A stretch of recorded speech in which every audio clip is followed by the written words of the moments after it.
దేశవ్యాప్తంగా ఎక్కడ గంజాయి దొరికినా కూడా ఆంధ్రప్రదేశ్ పేరే వినిపిస్తోందని ఆ చెడ్డ పేరును తొలగించుకోవాలని గంజాయి నియంత్రణకు యాంటీ నార్కోటిక్ టాస్క్ ఫోర్స్ ఏర్పాటు చేస్తామని డీసీపీ ద్వారకా తిరుమలరావు అన్నారు. విశాఖలోని ఉత్తరాంధ్ర పోలీస్ అధికారులతో సమీక్ష సమావేశం నిర్వహించారు. ఈ సందర్భంగా ఆయన మాట్లాడుతూ గంజాయి రవాణాను కట్టడి చేయడమే ఈ టాస్క్ ఫోర్స్ లక్ష్యమన్నారు. ఆయా బాధ్యతలను ఆకే రవికృష్ణకు అప్పగించామన్నారు. గంజాయి సాగు వెనక మావోయిస్టుల సహకారం కొట్టేయలేమన్నాయి. కొంతమంది వ్యాపారులే పెట్టుబడి పెట్టి సాగు చేస్తున్నట్లుగా గుర్తించామన్నారు. ఇక పోలీస్ శాఖను నిధుల కొరత వేధిస్తుందని కేంద్రం ఇచ్చే నిధులను రాష్ట్ర వాటా జోడించకపోవడంతో 3 ఏళ్లుగా 61 కోట్లకు పైగా నిలిచిపోయాయన్నారు. సీఎం చంద్రబాబు పెండింగ్ బిల్లులు విడుదల చేశారన్నారు. విశాఖపట్నం ఫీల్డ్ విజిట్ లో భాగంగా విశాఖపట్నం కమిషనరేట్ పరిధిలోను అదేవిధంగా విశాఖపట్నం రేంజ్ అన్ని జిల్లాలకు సంబంధించి పోలీసింగ్ తీరుతేనే ఎలా ఉంది, నేరాలు ఎలా జరుగుతున్నాయి, వాటికి సంబంధించినటువంటి ఇన్వెస్టిగేషన్ ఎలా జరుగుతుంది, కేసులు డిస్పోజల్ ఎలా అవుతున్నాయి, అదేవిధంగా లా అండ్ ఆర్డర్ ఇష్యూస్ ఏమైనా ఉన్నాయా, ముఖ్యంగా ఈ ఏరియాకి సంబంధించి 2-3 ప్రాధాన్యత అంశాలు ఉన్నాయి మనకి. ఒకటి వచ్చేసి గాంజా డ్రగ్స్ మాదక ద్రవ్యాల విషయాన్ని సమీక్షించడం, రెండవది కొంతకాలంగా విశాఖపట్నం పరిధిలో సైబర్ క్రైమ్స్ కొంచెం పెరగడం, ఇప్పుడే చాలా కాలంగా ఉంది అనేది, వాటిని ఎలా ఇన్వెస్టిగేషన్ చేస్తున్నారు, వాటిని కంట్రోల్ చేయడానికి ఏదైనా చర్యలు తీసుకుంటారు, అదేవిధంగా ఈ మధ్య జరిగినటువంటి కొన్ని సత్ఫలితాలు వచ్చినాయి ఇక్కడ. సో వాటి గురించి అన్ని కూడా చర్చించడం జరిగింది. ఇందులో భాగంగానే ఈ మధ్య జరిగినటువంటి 2 ప్రమాదాలు అయితే అయింది. అదేవిధంగా వేరే రాష్ట్రాల్లో జరిగినటువంటి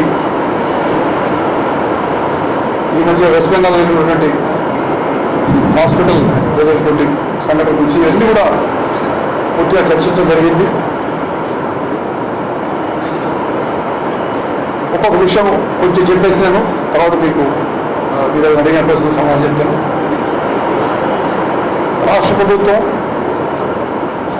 గంజాయి నిర్మూలన గురించి ఏపీ రాష్ట్రాన్ని పూర్తిగా గంజాయి రహిత రాష్ట్రంగా చేయడం కోసం అనేక చర్యలు తీసుకుంటామని మీకు తెలుసు.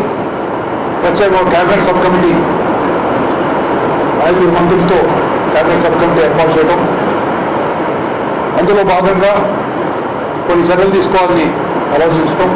ఇంతకుముందు మనం ఏ విధంగా అయితే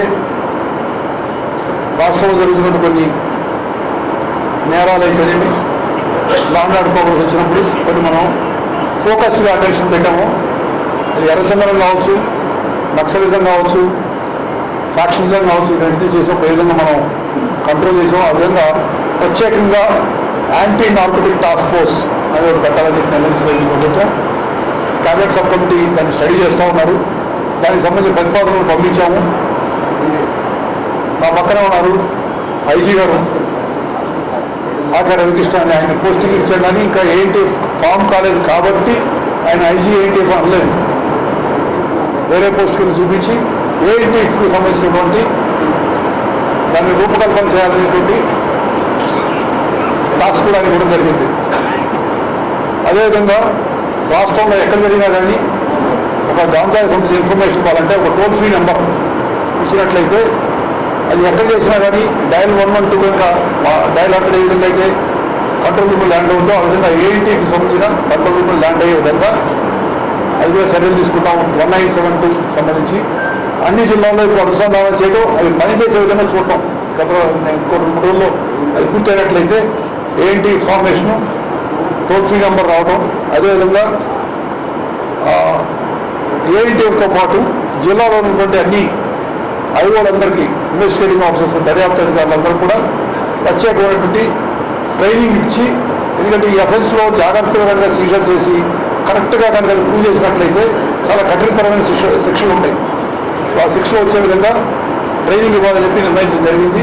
ఈ ఈ అన్ని విధాలు చేయడం ద్వారా 100 days యాక్షన్ ప్లాన్ పెట్టుకొని ముందుగానే కంట్రోలబుల్ లెవెల్ తీసుకొచ్చేసి అక్కడ పూర్తిగా మాకు ఏదైతే ఒక అఫెన్స్ లెవెల్ దొరికితే ఫార్వర్డ్ అండ్ బ్యాక్వర్డ్ లీకేజ్ అంటే ముందు ఎవరైతే వెళ్ళబోతుంది అదొక ఎక్కడి నుంచి సోర్స్ ఏంటి అని చెప్పి చూడటం ఇవన్నీ చేయాలని చెప్పి ఆలోచన జరుగుతూ ఉంది. అదేవిధంగా గంజాయి విషయంలో ముఖ్యంగా సాగుని అరికట్టాలి. ప్రస్తుతం సోయింగ్ సీజన్ చూస్తూ ఉన్నట్టు మంచి వర్షాలు పడుతూ ఉన్నాయి. సో ఈ సమయంలో నాట్లు వేసే సమయం కాబట్టి అది గంజాయి వేయకుండా ప్రత్యామ్నాయమైనటువంటి సీడ్స్ ఇప్పటికే చాలా ఏఎస్ఆర్ జిల్లాలో ముఖ్యంగా అది సిద్ధవసలు ఇవ్వడం జరిగింది. ప్రత్యామ్నాయ పంట ఏర్పాట్లు చేయడం, అదేవిధంగా విస్తృతంగా అవగాహన కార్యక్రమం చేయడం ద్వారా అది స్కూల్స్, కాలేజెస్, పిల్లలు, పెద్దవాళ్ళు అందరిలో కూడా విస్తృతంగా అవగాహన కార్యక్రమాలు చేయడం ద్వారా దీన్ని అరికట్టాలని చెప్పి నిర్ణయించడం జరిగింది. ప్రభుత్వం తరఫున అదేవిధంగా పోలీసుకి ప్రత్యేకంగా ఈ టాస్క్ ఇచ్చారు. దీన్ని మేము కంప్లీట్ చేసి టాస్క్ సరిగ్గా ఇంప్లిమెంట్ చేసి వీళ్ళంటి త్వరలో ఏపీని గంజా రహిత రాష్ట్రంగా చేయడానికి అన్ని విధాలా చర్యలు తీసుకుంటామని మేము తెలియజేసుకుంటా ఉన్నాను. అదేవిధంగా సైబర్ క్రైమ్ విషయం మీకు తెలుసు, కొన్ని ప్రత్యేకమైన ఛాలెంజెస్ ఉన్నాయి, కొన్ని సవాళ్ళు ఉన్నాయి వాటిని ఇన్వెస్టిగేట్ చేయడంలో.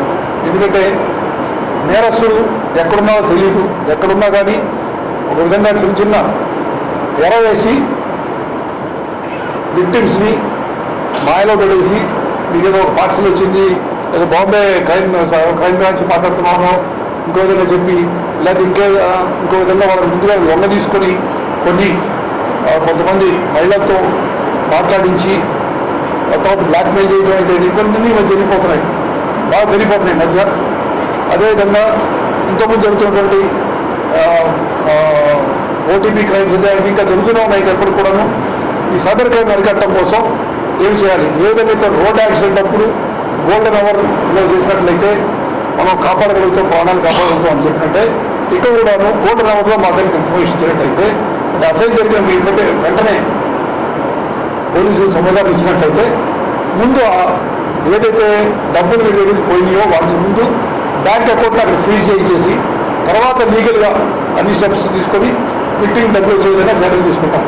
సో దాని గురించి కూడా ఈ మధ్య ఐ థింక్ లాస్ట్ మంత్ ఎంత ₹1 కోటి